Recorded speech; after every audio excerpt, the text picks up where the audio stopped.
बहुत बहुत धन्यवाद, थैंक यू डॉक्टर साहब, फकीर Mohan ji.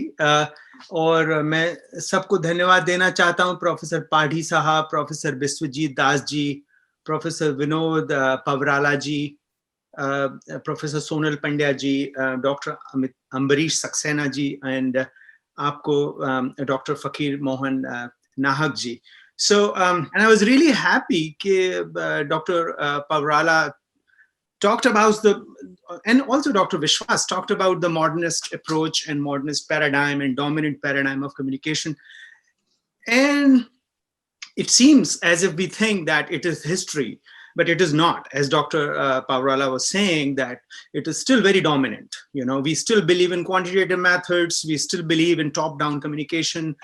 The importance of expert is as high as it used to be. And what participatory, who is participating? I mean, when we easily talk about developed nations and developing nations and how Everett Rogers' dominant paradigm of diffusion, used to be there, and now developing countries are participating. Not really. I mean, within the country also. So forget about the developed nations. Within our country, what about the urban-rural divide? What about the educated-uneducated divide? What about the expert versus commoners divide? And how can we make participation happen? So I really think that senior scholars, Professor Pavrala ji and Professor Vishwajit Das ji has touched upon these things. And it's high time, I think we should think about the methodologies, not only research methodologies, as Professor Pavrala was saying, but also about intervention methodologies when we talk about intervening into social change, when we actually want about, and whose social change? I mean, are we imposing our definitions of social change on people? Or are we actually including people's own problems and interpretations of social change? What social change they want? And, I was lucky enough to work with Everett Rogers. We met in 2000 and we worked on few projects together. Dr. Everett Rogers, who wrote that Diffusion of Innovations book, which is used by many scholars. And we used to have discussions about that. And in response to diffusion, I wrote a paper called Mutual Diffusion. So what I was thinking was that, first of all, between nations, I would like to argue that various socio-cultural problems which arise due to the global diffusion of goods, services, and ideas, as Everett Rogers says, from developed countries usually to developing countries, can be dealt within a mutually respectful dialogue between the sources and targets of diffusion. Now, since a true dialogue can only happen between people of equal stature, which is not there, like with developed countries and developing countries still thinking about unequal statures, then how can actual mutual participation can happen? So the concept of diffusion would have to be expanded to that of mutual diffusion. In an international context, usually diffusion takes place from economically developed countries to economically developing countries. Many times during this diffusion process, the self-respect of the people of the so-called developing countries is at stake as they're repeatedly told that their traditional ways are wrong.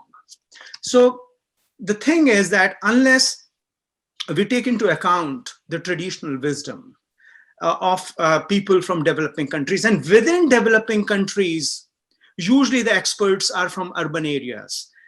Usually the experts are university educated, but when we go to villages and towns where we descend, changing them, social change, then we forget that they have their own traditional wisdom.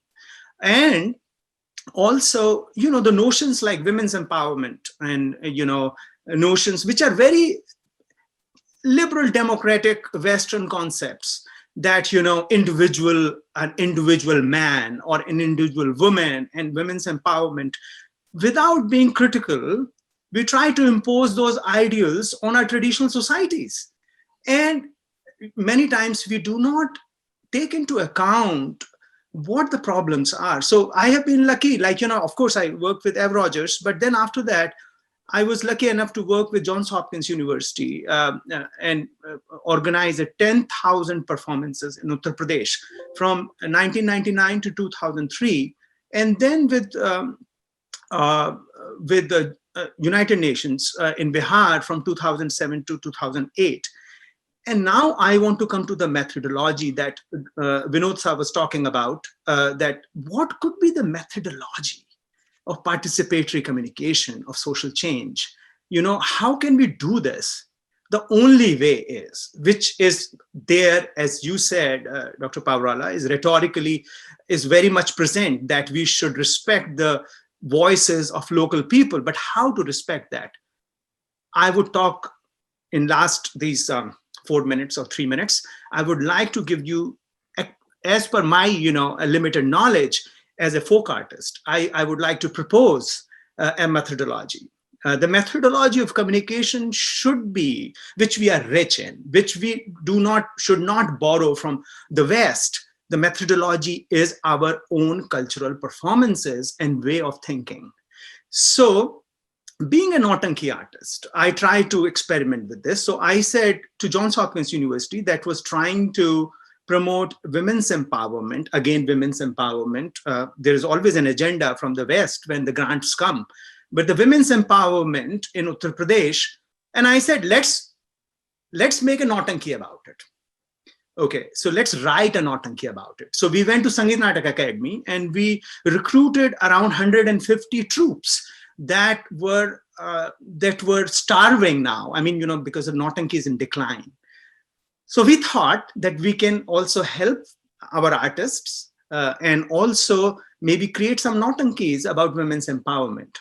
So we had a workshop and then we all together created. And many times troops will say, no, this is not going to work with audiences.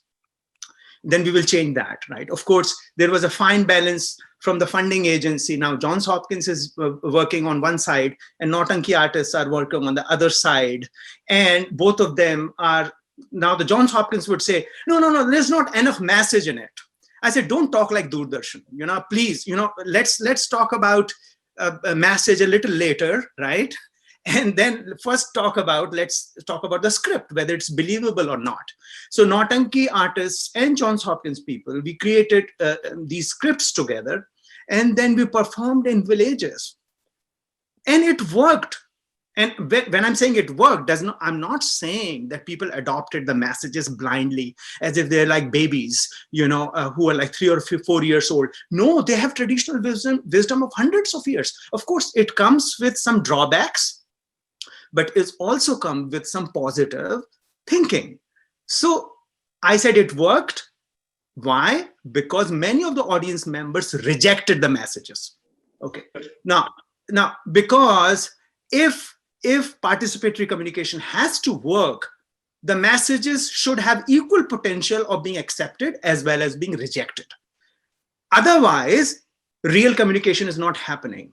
So when we talk about Stuart Hall's sender and receivers communication model, and we talk about communication noise, because of noise, message cannot reach people. Nautanki reduced that noise because now the communication medium was in people's own medium. They understand Nautanki scripts. They understand Nautanki tunes. So the messages that went through Nautanki straight went to their hearts and their minds. And because of that, they could understand them. And because of that, some messages were rejected. For instance, when we said, आपको भेजना है, लड़कियों को school भेजना है, तो उन्होंने कहा कि लड़कियों को तो स्कूल भेजना है, मेरे पास इतना पैसा भी होना चाहिए ना कि मैं भेजूं. और दूसरी बात है, स्कूल जो है 5 किलोमीटर दूर है, तो मैं कैसे भेजूंगा उसको? उसकी सुरक्षा की चिंता ना करूं मैं. Okay. Now, at the same time, many messages were accepted also because they could reach them very clearly. So I know. I have half a minute. 2 minutes more. I am. See, because of the previous session, instead of 13 minutes, we are getting only 10 minutes. I know, sir. Because so of the session, we are running yes, out of I'm wrapping up. Thank you. I'm wrapping up in half a minute. So what I'm trying to say is here, as a Nautanki artist, as a person who has grown up in a village, and who has been in the city also, and who has been whatever, the America or whatever. What I'm trying to say is कि जब तक we do not adopt communication strategies of our villages and we do not give them respect, we cannot diffuse change. And change should always be mutual. There should be a mutual diffusion paradigm. Thank you very much.